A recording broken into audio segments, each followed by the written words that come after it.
Bom, pessoal, boa noite a todos. Para quem ainda não me conhece, eu sou o professor Aurélio. Eu dou algumas matérias aqui no nosso curso de administração, dentre elas logística, pesquisa operacional, né? Já dei matéria de produção também. Essas matérias mais hard da administração, eu gosto delas, entendeu? E aí hoje eu vou ministrar uma palestra para vocês aqui estritamente do tema logística. Prometo tentar acelerar esse tema que eu desenvolvi aqui como uma pesquisa, que foi objeto, inclusive, de uma orientação de dissertação, de artigos publicados em congresso, em revista, exatamente desse tema aqui. Foi uma pesquisa grande, de mais de um ano, e eu tentei dar uma resumida nos principais resultados. Mas o interessante dessa palestra é que ela versa sobre um assunto que está bem aí na moda, está bem nos holofotes aí, que é a discussão dessa tabela de fretes e esses caminhoneiros autônomos, ou seja, aqueles que não trabalham para a empresa, aquele que tem o próprio caminhão, né? Aquele caminhoneiro mesmo, motorista, no que tange aos custos, aos salários, à remuneração que eles recebem para fazer esse trabalho.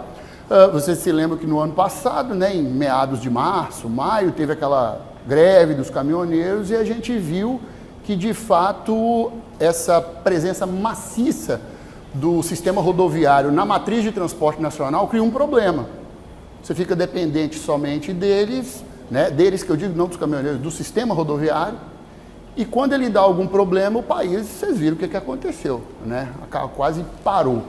Então, nossa palestra é essa, custos do transporte rodoviário de cargas no Brasil, a tabela de fretes e os caminhoneiros autônomos, tá? Um breve sumário aqui, só para a gente se organizar durante a palestra, né, para a gente não ficar perdido.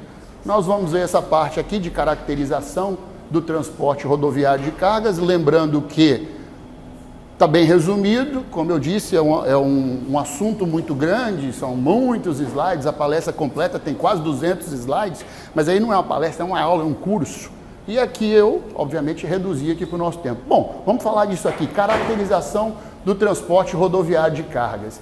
Como é que é a característica da nossa frota nacional? O transporte rodoviário, simplesmente, ele é responsável por de cada 10 quilos de carga transportada, 6 vai em cima de um caminhão, de uma carreta. Portanto, 60% da matriz de transporte, ela é desenvolvida, ela é desempenhada pelo sistema rodoviário de transportes. Trata-se de um sistema que envolve 71 mil empresas de transporte de cargas, de todos os tamanhos que vocês puderem imaginar, 417 mil autônomos e 203 cooperativas, o que gera 3,5 milhões de empregos no Brasil, né? Então, realmente é um sistema bem grande, né? É um sistema que, de fato, influencia bastante aí. 46% dessa frota é operada pelos autônomos, 53% por empresas. Isso fica assim, tá? Fica variando. Tem hora que o autônomo está um pouquinho mais, tem hora que está igual, fica variando. O último número que eu peguei era esse aqui. 1% pelas cooperativas de transportadores, tá? O problema é que os veículos dos transportadores autônomos, eles têm uma idade média de quase 19 anos de idade. A idade média. Nós aqui, andando, viajando pela região sudeste, a gente consegue ver muitos caminhões novos, mas isso não é a realidade do Brasil inteiro, das outras regiões. Então, quando você pega essa média aí, vai a 18, 19 anos, melhor dizendo, o que é muito para um caminhão, imagina bem. Isso não é muito para uma locomotiva, isso não é muito para um navio, mas para um caminhão é muito, tá? Ele é um sistema de transporte, um veículo bastante durável, um aparelho bastante durável, mas 19 anos, né, já fica aí problemático nas estradas. Nós temos aqui os tipos de veículos atualmente operantes no Brasil, todos eles, rodoviários de carga. Você tem desde esse pequenininho, o veículo urbano de carga, que a gente vê muito fazendo distribuição urbana aí, inclusive nos horários de pico, até os rodotrens ou tremiões, triple truck, né, que tem uma capacidade de carga que pode chegar a 70 toneladas. Né? Então, bastante interessante. Esse aqui é o que a gente mais vê rodando nas estradas. É o que mais se vê também as empresas operando. E boa parte dos autônomos são agregados por causa desse veículo aqui, que é o que a gente mais vê rodando nas estradas. Não é? As cargas para serem transportadas, elas se dividem dessa forma: carga geral, frigorífica, neo-granel, perigosa, viva e carga granel. No estudo nosso, a gente usou... antes disso, utiliza pallets ou vai solta em caixas, né? É acondicionado em ambiente frigorificado, quando é a carga frigorífica. O neo-granel não é acondicionado, mas em grande volume. Aqui, a carga perigosa, capaz de provocar alguns acidentes, né, e alguns problemas. A carga viva, nós temos aqui o transporte de cavalos, bois, frangos, carga viva de uma forma geral, acho que é bem explicativo. E a carga granel já conhecida, já tradicionalmente conhecida, por exemplo, trigo, carvão, ou então líquida, petróleo, óleo de soja. O objeto de estudo foi essa daqui, porque é a maior parte da carga transitada aqui na região sudeste, onde foi o âmbito principal da pesquisa. Bom, voltando ao nosso sumário, falando agora do segundo ponto aqui, nós temos a contextualização do mercado de fretes rodoviários. Bom, temos aqui um breve histórico de como é que isso funcionou. Lá na década de 70, iniciou-se a regulação do transporte no Brasil, porque até então cada um fazia o que queria, transportava o que queria, e isso acaba sendo um perigo. Até hoje o negócio é meio desregulamentado. Você pode observar que para você ser um caminhoneiro, você só precisa ter uma carteira D ou E e ter o caminhão, ponto final. Ninguém te impede de exercer essa profissão. Você simplesmente tendo o caminhão e tendo a carteira, na maioria das vezes tendo só a carteira, porque você pode trabalhar de empregado de alguém. Então não há uma regulamentação para você entrar no mercado. Então qualquer um pode entrar. Isso acaba gerando alguns probleminhas que a gente vai ver mais à frente. Se na verdade é uma coisa boa, porque dá oportunidade de emprego, por outro lado, a especialização é baixíssima, que a gente vai ver, inclusive, os problemas. Criou-se o Registro Nacional do Transportador Rodoviário, depois teve um processo de desregulamentação, anulando isso aqui, né? Criou-se lá, mais ou menos na década de 2000, no início de 2000, criou-se a ANTT, Agência Nacional de Transporte Terrestre, para tentar regular o sistema de uma forma geral, fiscalizar, impor normas, criar o RNTRC, Registro Nacional de Transportadores Rodoviários de Carga. Se você olhar na frente, assim, boca abaixo da porta de qualquer caminhão, tem lá RNTRC e o número. É o número daquele veículo ali, para efeitos até de controle e recenseamento de veículos, né? Quantos caminhões tem? Como é que a gente conta isso se qualquer um pode entrar no mercado, né? Aí a NTT falou, qualquer um pode entrar, mas para operar tem que ter o RNTRC, senão não pode andar na rodovia. Vai estar andando de forma ilegal. A Polícia Rodoviária pegou, prende e aplica as sanções. Ali em 2012, nós tivemos finalmente a regulamentação da profissão de caminhoneiros. Acho que algumas pessoas aí devem se lembrar, porque foi matéria de jornal, assim, à vontade.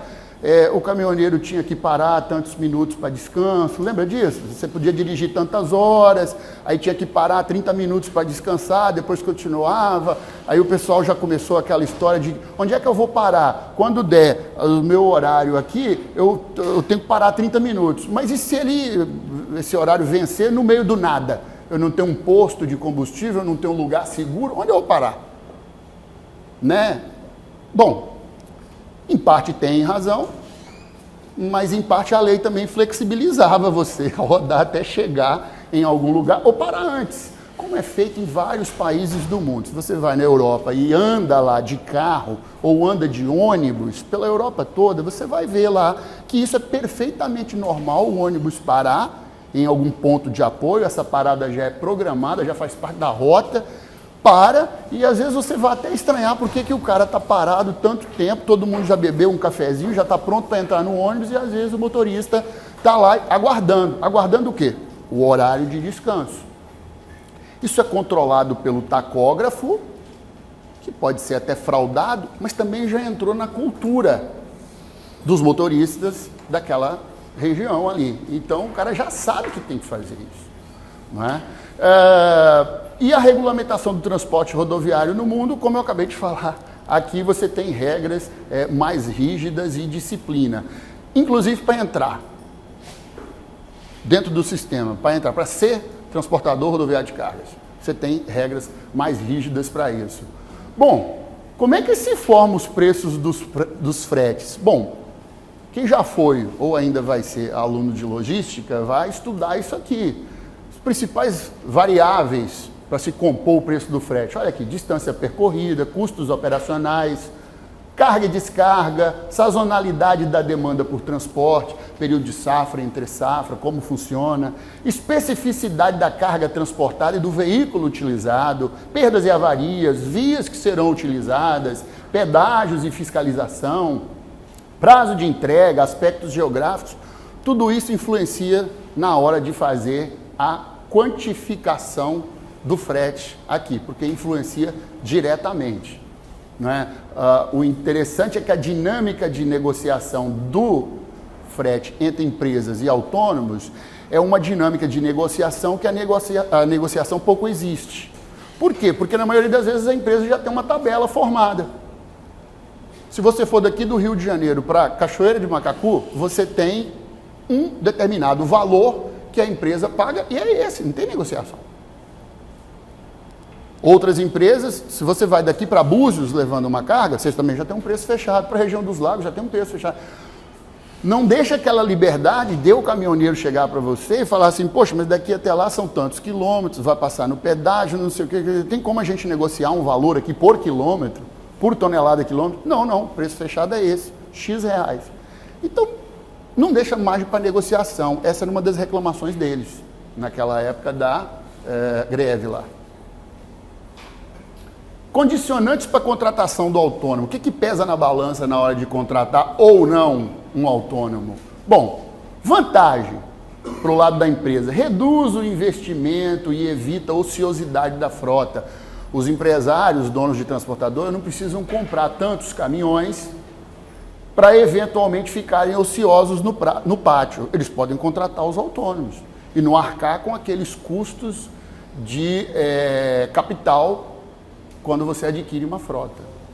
Isso é positivo para ele. Você, portanto, tem redução de custos, não tem negociação, evita o retorno vazio. Um dos grandes problemas do sistema de transporte é que você leva a carga numa direção e quando você volta carregando o quê? Muitas vezes não tem carga de retorno, mas você precisa voltar com o caminhão para pegar mais carga para levar. Ele não pode ficar lá esperando eternamente. Isso pelo ponto de vista da empresa. Pelo ponto de vista do autônomo, a empresa não tem nada com isso. Você leva e, na hora de levar, eu contrato o outro e aí o autônomo fica por lá procurando carga de retorno. Então, isso não é problema da empresa. Para ela é vantajoso isso. Movimenta cargas para locais onde a empresa não tem filial. Né? Se a empresa não tem uma filial lá em Pernambuco, ela vai mandar o caminhão dela, vai entregar a carga e depois vai ser aquela eternidade para voltar vazio. Quando você manda o autônomo, você se livrou desse problema. Mantém a fidelidade dos agregados, claro, está oferecendo emprego, está oferecendo trabalho. E a redução do gerenciamento de manutenção de frotas. Eu não tenho gerenciamento da manutenção de frotas porque eu não tenho a frota, ou a frota é reduzida, eu estou usando os autônomos, né? Quais são as desvantagens aqui? Necessidade de maior gerenciamento de tráfego, horários de entrega do produto. Afinal de contas, lembre, o autônomo ele presta um serviço de transporte, mas quem vendeu o produto para o cliente foi você, a empresa. Então, tecnicamente, a responsabilidade é sua sobre qualquer problema, atraso, avaria, etc. Idade dos veículos, que a gente comentou já, né? Jornada de trabalho excessiva. Sem fazer muita conta, um autônomo eventualmente pode trabalhar 15, 16 horas por dia sem parar. Sem parar assim, parando para almoço, aquela coisa assim, mas 16 horas por dia direto, sentado ali dirigindo, vamos combinar que ao final dessa jornada a pessoa já está muito cansada, muito estressada, com muita fadiga e pode acontecer algum problema, algum acidente, alguma coisa assim, né? O processo de seleção desses autônomos para a empresa é complicado. Como é que você vai saber quem é bom, quem não é, quem é responsável, não é? Está levando produto eventualmente caro. Você tem as responsabilidades, como eu disse, são da empresa, que na verdade estão vendendo o produto. Pode criar um vínculo empregatício, por mais que seja uma contratação temporária, eventualmente tem processos judiciais reclamando vínculo empregatício, porque trabalhou como empregado, enfim. E o preço dos fretes na época da safra. Quando a safra está em alta, os fretes dos autônomos sobem, porque aí tem demanda, tem muita demanda, né? E a oferta do serviço fica abaixo. Então, contrata-se os autônomos a peso de ouro para transportar, por exemplo, soja, milho, grãos de uma forma geral. Aí aquela empresa que está acostumada a usar o autônomo, ou cobre esse preço ou vai ficar sem esse transportador, não é? Bom, falando agora um pouco dos principais custos envolvidos no transporte rodoviário de carga, nós temos aqui alguns métodos utilizados para o nosso trabalho aqui. Dentre eles, utilizamos esse método aqui de cálculos, que lá Copiad usa. Utilizamos também um cálculo do GPOD, que era uma empresa de planejamento de transporte, que foi extinta, mas deixou um legado bem interessante aí. Utilizamos também um método de cálculo das cooperativas, que as cooperativas usam para chegar ao custo do frete. O guia do transportador também foi utilizado e o manual da Associação Nacional de Transporte de Carga. Foram, portanto, checados todos esses métodos de cálculo de frete para se chegar a um método próprio. O método escolhido como padrão inicial foi esse aqui. Só que nós pegamos coisas desses aqui, inserimos nesse, e inserimos coisas que descobrimos durante a pesquisa, para que ficasse um método mais completo do que todos eles juntos, né? Claro que vocês não vão conseguir ver aqui, mas isso aqui é só para dar uma ideia de todos os tipos de itens considerados nos todos os métodos e quais que a gente consideraria no nosso aqui. Então foi feito um apanhado e em cima desse apanhado, para ficar mais completo, a gente colocou as próprias coisas vislumbradas durante a pesquisa, encontradas durante a pesquisa. Falando um pouquinho agora da tabela de fretes aí, aquela que deu aquela confusão danada lá, em 2018. Então, essa tabela de fretes, assim, sob uma visão geral, foi sancionada por essa lei aqui, 13.703, de 2018, que estabeleceu a Política Nacional de Pisos Mínimos do Transporte Rodoviário de Cargas. Isso foi fixado pela Agência Nacional de Transporte Terrestre e os valores seriam revisados, seriam válidos por 6 meses e modificados sempre no dia 20 de janeiro e 20 de julho.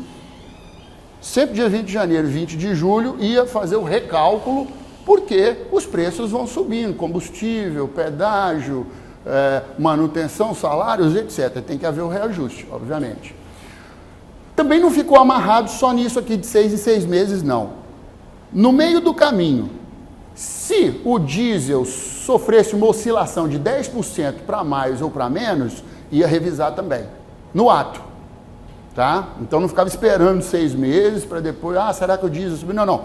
No ato, variou para cima ou para baixo o preço do diesel, mexe na tabela na hora, que é o principal insumo, né, do sistema de transporte, né? Algumas coisas como substituição tributária, pedágios, imposto de renda e despesas com seguros e outros não fizeram parte do cálculo dessa tabela de fretes mínimos, porque é muito variável. Você veja bem, pedágios. Quanto que eu iria colocar como preço básico de pedágio para todo mundo se eu não sei em qual rodovia que o transportador vai rodar? Cada um é diferente. Você vai daqui para Dutra, você paga X. Você vai daqui para Belo Horizonte, né? Você vai daqui para São Paulo pela Dutra, você paga X. Você vai aqui para Belo Horizonte, é diferente. né? E assim por diante, para o resto do Brasil. Para encerrar a greve, portanto, os caminhoneiros fizeram 3 demandas. Queremos a tabela de frete mínimo, a redução no preço do diesel e a isenção do pedágio para os eixos suspensos dos caminhões. Então, alguns pedágios cobravam, não sei se todo mundo já se atentou para isso, mas o que você paga no seu carro pequeno, no pedágio, o caminhoneiro paga o mesmo valor por cada eixo. Né? Então, se você paga R$10, um número redondo, no seu pedágio, lá no seu carro pequeno, um caminhão igual aquele que tem 5 eixos, ele vai pagar 5 vezes 10. Tá? Só que o que eles queriam é o seguinte, vocês já devem ter percebido que de vez em quando a carreta, quando está vazia, ela suspende a roda e a roda fica no ar, não fica rodando não, fica rodando só algumas. Então a reivindicação deles era exatamente essa, vamos pagar apenas pelas rodas que estão de fato rodando no pavimento. Aquelas suspensas nós não vamos pagar isso. Isso era variável de contrato de concessão para contrato de concessão no Brasil. Então a ideia era uniformizar isso aí. Não é? A tabela de frete passou a vigorar com a publicação da resolução 5.820, em 30 de maio de 2018, e desde então houve 11 alterações no teor do texto, inclusive variando os valores principalmente. O propósito dela, qual eram as motivações? O propósito era oferecer um cálculo de remuneração, a negociação usa a tabela apenas como base, proibido pela legislação de usar uma quantia menor do que a estabelecida, e a metodologia para o cálculo de frete considera os principais custos fixos e variáveis. Isso aí tem uma parte positiva, porque a maioria dos caminhoneiros autônomos nem sabia fazer o cálculo do frete. Eles iam por benchmarking em relação aos outros, estabeleciam um valor mais ou menos por quilômetro rodado, ou então se viam naquela tabela do empresário que está contratando, que aí ele não tem nem discussão. É R$500 para ir para lá. Bom, é R$500, não tem nem discussão. Mas se ele estivesse fazendo um serviço particular, levando a mudança de alguém, por exemplo, de um estado para o outro, aí como é pessoa para pessoa, então você vai fazer uma negociação. Mas como é que ele levava em consideração essa negociação? Ele não tinha como fazer esses cálculos sofisticados que levam custos fixos e variáveis em consideração. Para eles isso é sofisticado. E a tabela veio para ensinar isso aí também. A penalização para quem infringisse a tabela, ou seja, oferecer uma quantia menor, contratar por uma quantia menor do que a da tabela, a penalização seria o pagamento do dobro da diferença. Tá? Pagamento do dobro da diferença. Se o mínimo é 10 e você, empresário, está contratando por 7, a diferença é 3. Então sua multa é 3 vezes 2, 6. Mas isso seria limitado, tá? Porque senão isso pode ficar uma coisa muito grande e tem umas limitações. Só para você ter uma ideia aqui de como é que a tabela funciona, imagine a movimentação de uma carga geral e a distância é de 700 km. O caminhão tem 3 eixos. Com essas características, você precisa verificar o anexo 2 da tabela. Está no slide logo a seguir.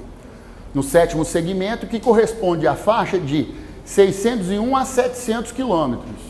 Nesse caso, o preço é de 0,96 centavos.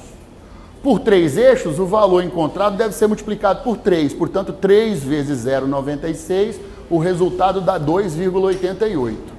Em seguida, você multiplica pela distância. Tá? 700 vezes 2,88 dá 2.016. Essa é a quantia mínima de frete que pode ser utilizada, mínima de frete, acrescidos os outros custos que não estão contemplados, como, por exemplo, o pedágio, não é? e eventuais outras despesas. Tá? Então, ela usa ela como base, não como resposta final. Está aqui, ó, né?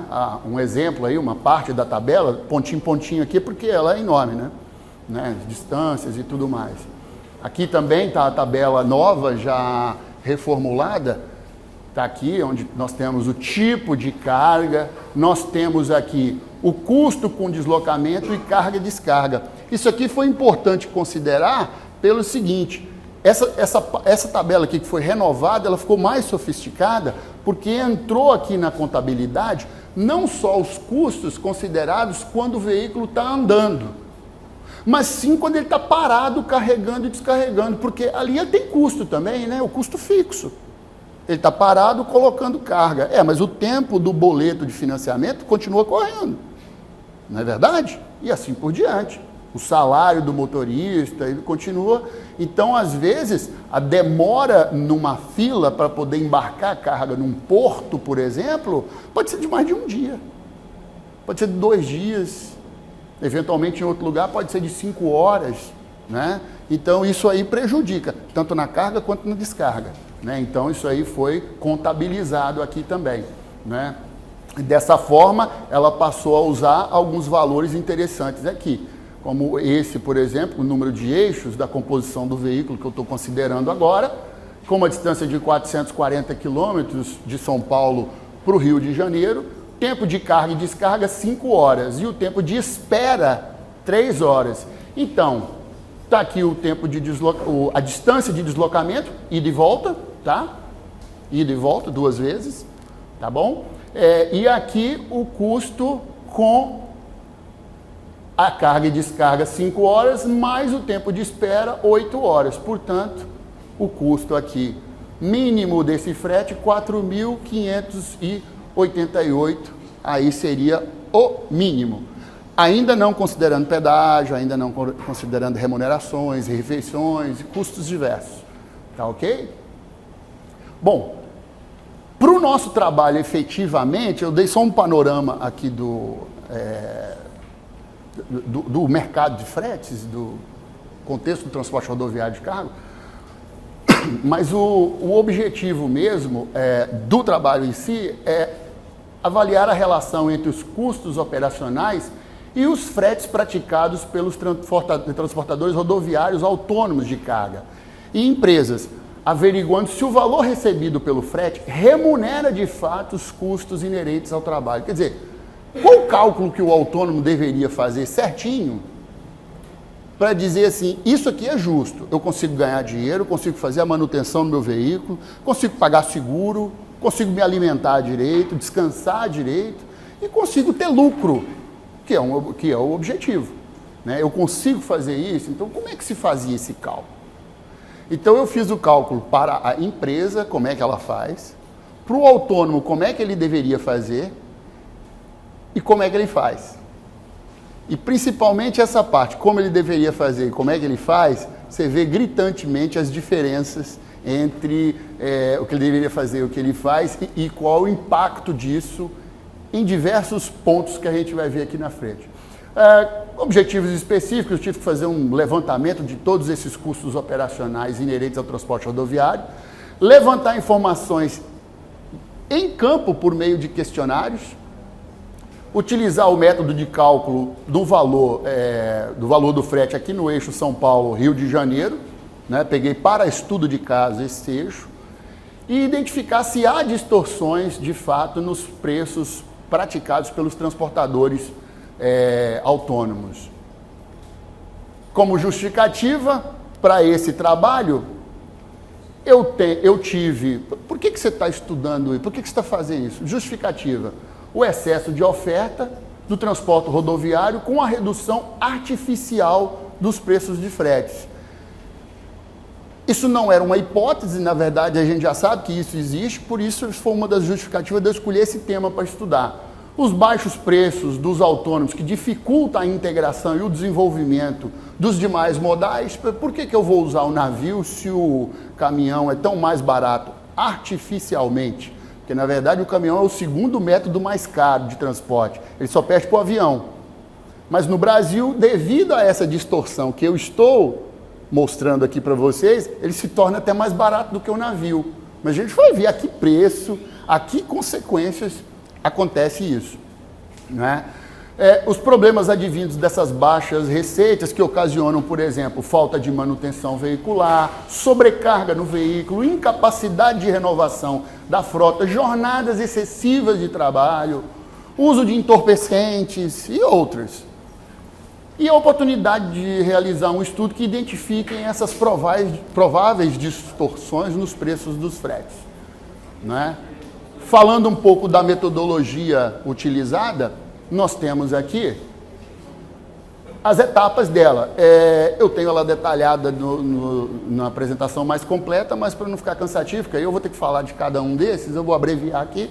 Nós elaboramos um instrumento de pesquisa, aquele que eu utilizei lá a partir da COPEAD, da NTC, Guia do Transportador, etc. Criei o meu próprio método de cálculo desse frete, para esse instrumento de pesquisa. E também, para esse cálculo, eu criei um instrumento de coleta de dados. Como é que eu ia fazer isso? Uma parte foi in loco, fazendo mesmo, pesquisa, perguntando e tudo mais. Outra parte foi enviado questionário eletrônico. Para as empresas, por exemplo, foi mais fácil o questionário eletrônico. Escolhemos o eixo de transporte, São Paulo, Rio de Janeiro, exatamente nessa direção, São Paulo para Rio. Definição das amostras, né? Um trabalhozinho bom de estatística, daquelas 70 e tantas mil empresas que existem no Brasil, quantas delas operam na região sudeste? Tantas, ótimo. Dessas tantas, quantas eu tenho que pegar informações para dizer que a minha amostra é confiável, é representativa? Caso contrário, eu podia simplesmente ir ali pegar 2 ou 3 e dizer que aquilo ali reflete a região sudeste. Existe um cálculo para fazer isso. A gente aprende isso em estatística, certo? Teste de validação do instrumento de pesquisa, tudo bem, eu crio ele e acho que ele é uma 8ª maravilha do mundo. Na hora que eu levo ele para o campo, eu descubro que tem algumas falhas, algumas coisas eu esqueci de colocar, outras coisas estão redundantes e assim por diante, isso acontece. Então, por isso é que tem que validar, entendeu? Porque com certeza quando você cria isso aqui, você cria com alguns erros, é normal, mas depois que você valida, você refina isso aí. Coletar de fato os dados, beleza, então validou? Então agora vamos lá, vamos coletar os dados. Coletou os dados, tratou e analisou os dados, porque os dados muitas vezes chegam muito bagunçados, fora de propósito, dados que às vezes a pessoa respondeu errado, às vezes a pessoa respondeu de qualquer jeito, mas não tem problema, a estatística está aí para resolver isso aí. Respondeu que era mentira, coisa que era mentira, mas a estatística resolve isso aí, principalmente quando a amostra é representativa, é feita de forma séria, calculada pelos nossos métodos de estatística. E aí sim, fazer no fim das contas a comparação entre o frete praticado de fato e o frete calculado, que ele deveria praticar. Análise dos dados da pesquisa de campo. Total de 100 autônomos aceitou participar da pesquisa. Então foram 100. Tete a tete com mais de 1 hora de entrevista. Eu tive que convencer eles a ficar 1 hora parado lá conversando comigo. Eventualmente um pouco menos, mas era bem bacana. Eu utilizei o SPSS para poder validar todas essas respostas, para ver aquelas questões relacionadas aos outliers, né? Aquelas respostas que estão completamente fora do propósito e precisam ser expurgadas. O SPSS é o Statistical Package for Social Sciences. É um software que trabalha exatamente essa questão de analisar, fazendo testes, para analisar a confiabilidade daquelas respostas ali. Então, foi identificado um caso só, que bom, o pessoal foi bem honesto e as respostas foram mais ou menos alinhadas, né? Então, identificamos aí e não houve muita alteração da média por causa dessa resposta meio fora de propósito. Então, acabou deixando ele na base de dados, porque ele não interferiria muito não, tá? E aí, fizemos a análise, né? Nós observamos aqui, desculpa aqui, tá? A concentração da periodicidade de renovação da frota está entre 11 e 20 anos. O caminhoneiro autônomo renova o seu caminhão, ele compra outro, ele troca em média de 11 a 20 anos, o que é muito. O que é muito. A gente comentou aqui no começo, a média, não é à toa que a média, 18,9 anos de idade, a média dos caminhões. Mostra uma frota obsoleta, o que traz algumas consequências, né? A idade média, 18,9, 18,3, 18,9 é Brasil, como eu mostrei lá atrás. Aqui é exatamente no nosso espectro de pesquisa. Na nossa amostra foi 18,3. É natural ter essa diferença. 37% encontram-se entre 11 e 15 anos. Vocês podem comparar aqui pelos gráficos aqui, enquanto eu vou lendo aqui. Isso pode ser explicado por tratarem de autônomos que trabalham em empresas e que exigem um veículo que não tenha uma idade tão elevada. Se por um lado o autônomo ele tende a renovar a frota com uma periodicidade menor, ou seja, deixa o caminhão ficar mais velho, por outro lado a empresa não quer contratar um autônomo que tem um caminhão tão velho. Então a empresa acaba forçando ele a renovar esse caminhão com uma frequência maior, para não deixar ele ficar tão velho, senão não vai conseguir trabalho, né? Seguro do veículo. Autônomo fazer seguro de veículo, 70% não faz. Não tem como fazer financeiramente, tá? Não conseguem segurar o veículo devido à idade avançada da frota. Muitas vezes por causa do preço do seguro, muitas vezes porque as seguradoras não topam fazer o seguro porque o caminhão é muito velho. Por tipo de carga. Carga geral, maior participação, 85% dos entrevistados transporta carga geral. Aquela lá embalada, em caixas, que não precisa ficar congelada, não é carga viva, pode ser transportado num caminhão normal, um caminhão baú, por exemplo, né? Carga frigorífica, 15% de participação. É claro que participação do transporte de autônomo na carga frigorífica é prestando serviço para uma empresa. Dificilmente o autônomo vai ter um caminhão frigorífico, porque ele é muito caro, né? Quem tem o baú frigorífico é a empresa, o autônomo chega e atraca só o cavalinho dele, o cavalo mecânico, né? Aquela parte da frente, né? Então, isso é explicado pelos altos custos de aquisição e a manutenção desse tipo de equipamento, o equipamento de carga frigorificada, tá? As empresas transportadoras foram entrevistadas 15. Por que eu não entrevistei mais? Porque chegou um momento que as respostas estavam se repetindo e você entra numa saturação de respostas, né? Então, se eu entrevistasse 30, daria mais ou menos a mesma coisa. 60, mais ou menos a mesma coisa. A estatística também explica isso. Tem uma hora que eu não preciso mais crescer a minha amostra porque saturou as respostas. É mais ou menos assim, eu fizesse uma pergunta aqui, que fosse uma pergunta meio óbvia, e eu começo perguntando. Você concorda? Sim, sim, sim. Quando chega aqui, eu não preciso perguntar mais. Porque parece que é meio óbvia a resposta. Então saturou, tá? Mas teve um tratamento estatístico para se chegar até isso aí. O questionário online, essas aqui foram entrevistadas em loco, beleza? Mas 100 foram tentativas de fazer online. 9 responderam. Acabou totalizando 24 respostas. Também utilizamos o SPSS, tiveram 2 casos de outliers lá e não houve alteração. Então, deixou eles na base de dados também, porque eles não variaram, não. Tá? No caso aqui das empresas, a idade média da frota, 83% das empresas tem uma frota com idade média de 3 a 5 anos, aqui na região sudeste. Então, você vê que são veículos novos, 3 a 5 anos, né? Muitas vezes conseguem boas negociações em feiras de veículos.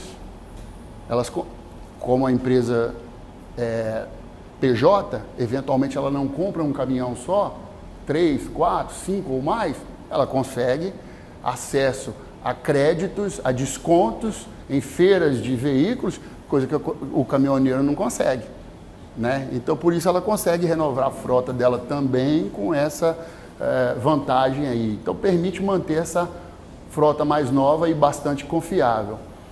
Principais variáveis do custo. Todas as empresas que participaram da pesquisa colocaram o combustível como item de maior importância na formação do preço. Isso já é meio conhecido pela engenharia de transporte, né? A gente só referendou isso aí, mas já é meio conhecido pela engenharia de transporte. Você vai dirigir um caminhão, você vai trabalhar com um caminhão, prepare o bolso para o diesel, porque ele vai ser o maior custo aí do seu trabalho, né? Dentro do frete ele vai ser o maior custo. A manutenção é a segunda, uns 50%. Você tem questões relacionadas a condições das rodovias, por mais que nós tenhamos rodovias aqui privatizadas em bom estado, eventualmente tem locais que não, você precisa ir por rodovias públicas que eventualmente tem uma características de qualidade inferior. Os pedágios aparecem em terceiro lugar. Viram que a tabela de fretes não dá para fazer esse cálculo inserindo o pedágio de uma forma geral para todo mundo? Quer dizer, se você vai ao Nordeste ou ao Sul do país, pode ser que o pedágio não seja o terceiro na linha de custos. Pode ser que ele seja o quarto ou o quinto, mas aqui é o terceiro. Em algumas rotas ele é o segundo. Gasta mais com pedágio do que manutenção, em algumas rotas. O valor do frete aqui, em média, praticado pelas empresas, está em R$ 114,00 por tonelada transportada. Tá? Carga frigorificada fica, em média, R$ 125 por tonelada e é 9,6 mais cara do que a carga geral. Bom, o estudo de caso, analisando o custo de transporte no eixo São Paulo-Rio de Janeiro. Cálculo dos custos operacionais do transporte. Como é que a gente fez esses custos operacionais aqui? Estimativa de demanda, dados do fluxo, análise de custo por categoria, detalhamento dos custos operacionais e custos operacionais resultantes. Cada um desses aí se desdobra em milhares de cálculos. Por exemplo, vamos lá, estimativa de demanda. Qual a estimativa de demanda que eu vou considerar para fazer esse trabalho? Bom, primeira coisa, para eu estabelecer um custo de frete rodoviário do eixo São Paulo-Rio de Janeiro, eu não posso fazer uma viagem, concorda? Se eu faço o cálculo para uma viagem, que amostra estatística é essa? Então, o que eu fiz? Eu peguei toda a carga transportada na região sudeste de São Paulo para Rio de Janeiro em um ano. Toda, que é isso aqui. 4.632.000. Toda a carga. 47% disso aí é carga geral, que é o meu objeto de estudo, que no caso, 2.186.304. Eu montei uma frota de veículos, com vai e volta, carregando, para transportar isso aqui tudo, para eu saber quantas viagens eu teria que dar. E em cima dessas diversas viagens, aí sim eu fiz o cálculo do custo do frete. Porque aí eu tenho uma amostra bem representativa. A minha amostra, na verdade, é o todo. Não é nem a amostra, é a população de viagens, né? Então eu consegui fazer esses cálculos aí. Utilizei dados do fluxo, dados do veículo, da carga, da rota, da operação, tudo em planilha de cálculo, tá? Então olha aqui, dados do veículo, cavalo, trator, Scania, peso bruto, tipo de chassi, rendimento, disponibilidade, custo de aquisição, vida útil econômica, uma típica tabela de cálculo de custo. O semi-reboque, aquela parte que vai atrás, né, que leva a carga, dados da carga, peso, peso específico, grau de precisão, previsão anual. Aqui, os dados operacionais, tempo de carga e descarga, tempo de espera, distância do Rio São Paulo, ida e volta, velocidade operacional da ida, velocidade operacional média da volta, turnos de trabalho, quantas horas dirige por dia, tudo que foi número, eu consegui. E aqui eu fiz os cálculos de especificação do número de viagens. Só para vocês terem uma ideia, para transportar aquela quantidade de carga toda num ano, é necessário que eu faça 7.007 viagens por mês. Tá? Então eu acho que o cálculo ficou bem representativo. 7.007 viagens por mês para transportar no ano inteiro aqueles 2 milhões e tantos de 2.186. Na verdade eu tenho que transportar 182.192 por mês de carga. Como é que eu transporto? Fazendo 7.007 viagens. Considerando a capacidade média de carga do veículo. Tá? Considerando, porque lembre-se, ele está aqui, ó. Peso bruto total, 39 toneladas, etc. Então, está a capacidade média daquele veículo que eu usei como padrão. Né? Quanto que ele vai rodar no final, aí, enfim, está tudo aí. Analisei os custos por categoria, insumos operacionais básicos, informações do veículo, está tudo aí, ó. Tá? Então, preço do diesel, isso aqui que a empresa compra, que a cooperativa compra, que o autônomo compra, preço do óleo lubrificante, porque para transportar durante um ano, é claro que essa carreta vai trocar óleo lubrificante, o óleo lubrificante é caro, né?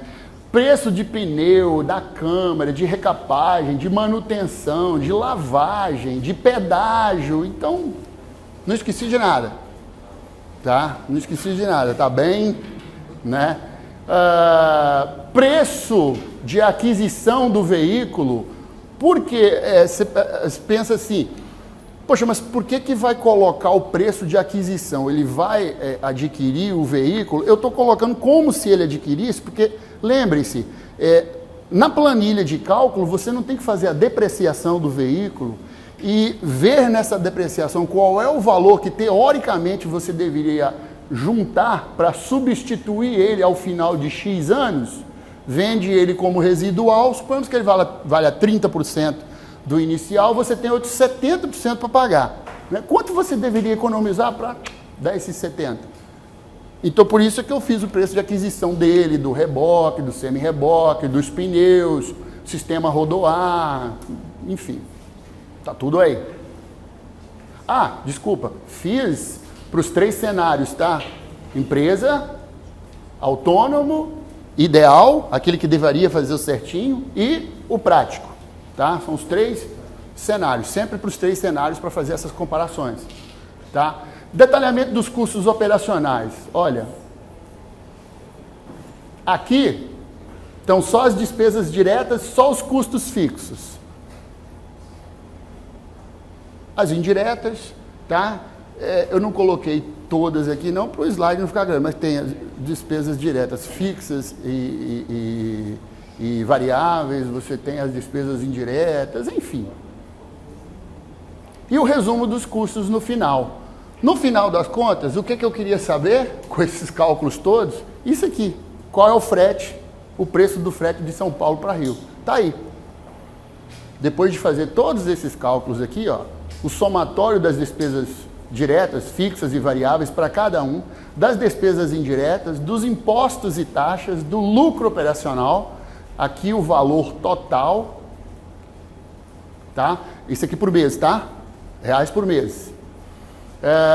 O custo operacional da frota, custo operacional total por ano, por veículo, ano, etc.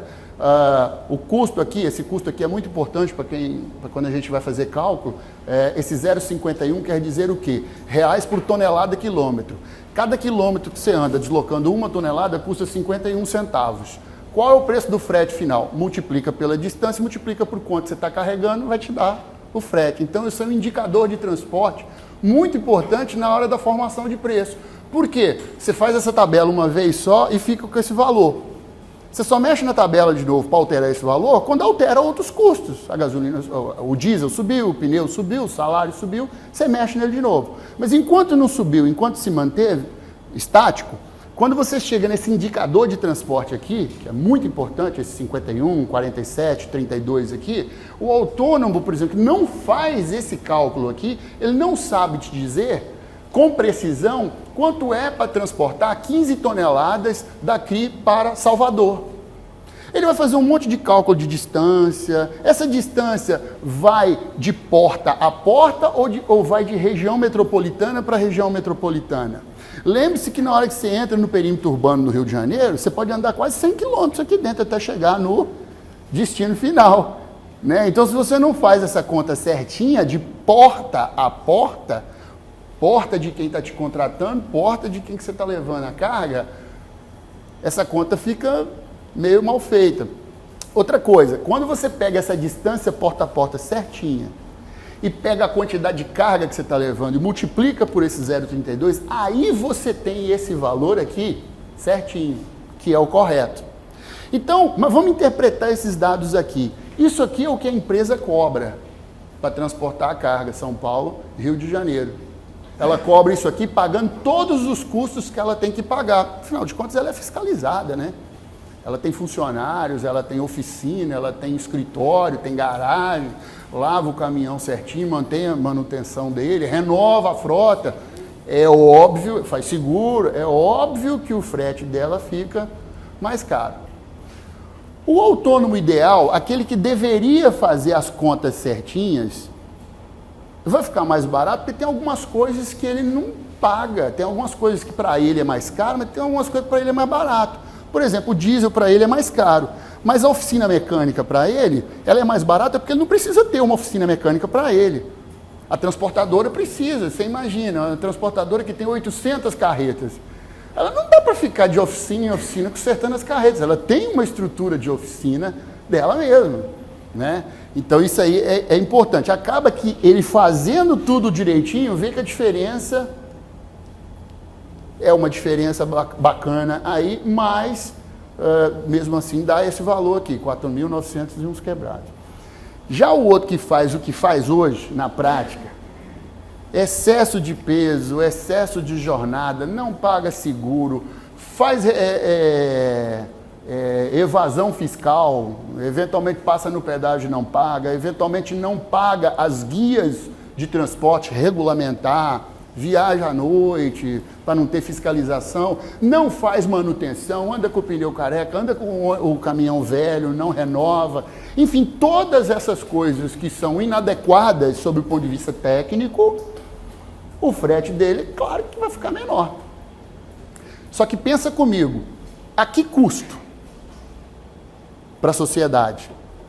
Acidentes, um atrás do outro, poluição exacerbada, o veículo não tem manutenção, perda da carga com frequência, acontecem acidentes, perde a carga, da vida das pessoas, eu já até falei em primeiro lugar, acidentes, né? Mas também perde a carga, para a empresa isso é ruim, a empresa pode ser corresponsável por esse acidente, porque na verdade ela contratou, né? E uma infinidade de outras, quebras do veículo que atrapalha trânsito, aquela coisa toda, e uma série de outros problemas que são vislumbrados exatamente por causa dessa redução de preço.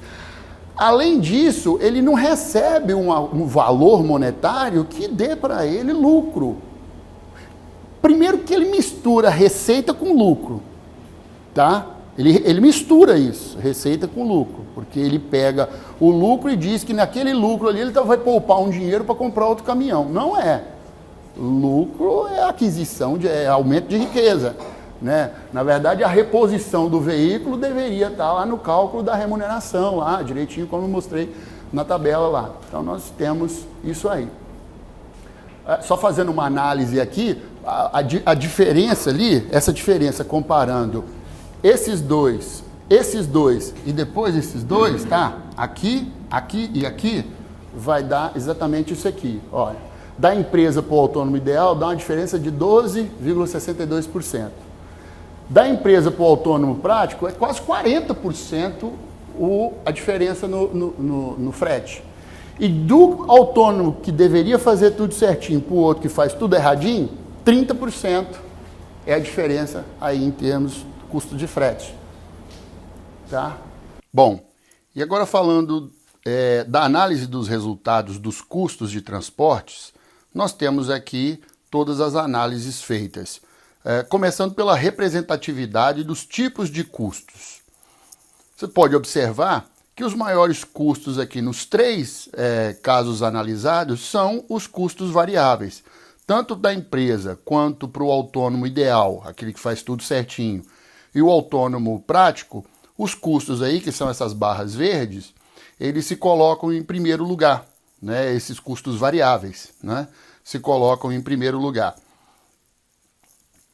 Aqui, analisando aqui a representatividade dos tipos de custos, nós podemos ver que, em primeiro lugar, estão os combustíveis, como a gente já tinha comentado. As barras avermelhadas aí se colocam aí em primeiro lugar como o maior item de custo. Em segundo lugar ficam os pedágios aí, nos 3 casos. E em terceiro lugar, as peças e acessórios, manutenções.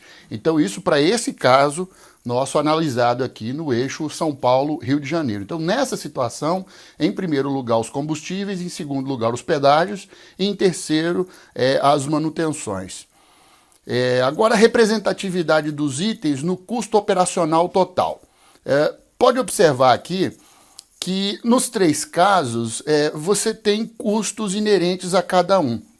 Mas eu chamo a atenção para o autônomo prático. Observe que a barrinha azul é da empresa, a barrinha prateada é do autônomo ideal, aquele que faz tudo certinho, faria tudo certinho, e a barrinha verde é do autônomo prático, que é aquele que faz o que pratica atualmente. Observe que nem todos os itens de custos aparece a barrinha verde, o que mostra claramente que o autônomo prático ele negligencia alguns dos serviços que têm que ser feitos, dos custos que têm que ser feitos. Esse é um dos motivos do frete ficar mais barato. Ele não paga alguns dos custos aí que deveria pagar ou que a empresa paga. Por isso, artificialmente, como eu sempre tenho reafirmado isso, o frete dele fica mais barato. Agora, a representatividade de cada item no preço final do frete. Nós podemos observar aqui que vários custos aí estão detalhados aí nessa tabelinha, e onde você tem essas bolinhas piscando aí é exatamente onde não se pratica esse custo, tanto do autônomo ideal, que faz tudo certinho, mas algumas coisas ele realmente não tem custo para ele, e para o autônomo prático você pode observar que existem realmente vários pontos aí, esses pontos que estão piscando aí, onde ele negligencia esses custos, reiterando mais uma vez, e é assim que ele consegue fazer com que o frete dele fique mais barato. Né? Então, dessa forma aí, a gente acaba observando que o frete dele fica mais barato de forma artificializada. Né? Agora, observando aqui a análise comparativa entre empresa e autônomos. Se a gente observar aqui, nós temos os autônomos pagando sempre mais caro pelos diversos serviços. Observe que a barra verde aí é a comparação percentual entre a empresa e o autônomo ideal, a barra azul é a comparação entre empresa e autônomo prático, e a barra laranjada aí é a comparação entre o autônomo ideal e o autônomo prático. Logo de cara aqui, a gente pode ver nos combustíveis, o segundo grupo de barras aí, que a barra verde mostra que a diferença entre o autônomo ideal e a empresa é de 13% a mais, 13,67% a mais no combustível. Ou seja, o autônomo ideal paga 13,67% a mais no combustível do que a empresa. Já o autônomo prático, ele paga 25% a mais no combustível do que a empresa, porque a empresa compra direto da distribuidora em grande escala. Já o autônomo não, ele abastece no posto de combustível, como todos fazem. Né? Já o autônomo ideal para o autônomo prático, ele também pode se observar aí uma diferença de cerca de 10%, né? Isso falando só do combustível aqui, mas no gráfico aí mostra outros tipos de custos aí, onde de fato os autônomos acabam pagando mais do que a empresa. Agora falando um pouco das conclusões, chegando aqui ao final da nossa palestra, falando um pouco aqui das conclusões, nós temos aqui que o sistema brasileiro ele sofre com sérias dificuldades estruturais. A concentração excessiva no sistema de transporte rodoviário e rodovias mal conservadas elevam o custo real do sistema de transporte. Isso acaba comprometendo a segurança operacional e torna-se mais oneroso o transporte de cargas. Né? Apesar da tendência a ter uma livre negociação, na prática os preços acabam sendo impostos pelos contratantes, o que não deixa margem de negociação. Estes valores nem sempre remuneram os custos de operação efetuados pelos caminhoneiros. Como a gente viu, vários dos custos são simplesmente negligenciados. Isso acaba gerando uma distorção entre o frete praticado e o frete calculado, ou seja, o que se faz na prática e o que deveria ser o correto. Há uma diferença. Os autônomos acabam cobrando esses fretes baixos, abaixo do correto, para não ficar sem trabalho, né? Se vê num beco sem saída e acaba distorcendo esse preço do frete. Como não há controle para a entrada de novos autônomos, a concorrência torna-se predatória, inclusive pelo excesso de oferta, como nós comentamos. Observa-se uma ligeira distorção entre o preço do frete calculado e o praticado pela empresa, né? Então, na verdade, os fretes cotados junto à empresa e calculados conforme a nossa metodologia também apresentam um pouco de diferença. O que acaba mostrando que o preço cobrado pela empresa também pode estar defasado porque ela precisa se ajustar ao mercado. Então pode ser que ela tenha também uma pequena redução, não tão grande quanto o autônomo e prático, mas pode ser que a empresa também tenha uma pequena redução artificial no frete, no preço do frete, para poder se ajustar ao mercado. A comparação entre o autônomo ideal e o autônomo prático mostra a grande diferença nos custos, aquele custo que deveria ser praticado, né, aquele custo que deveria ser calculado de forma correta e o que é feito na prática. Isso mostra uma grande diferença.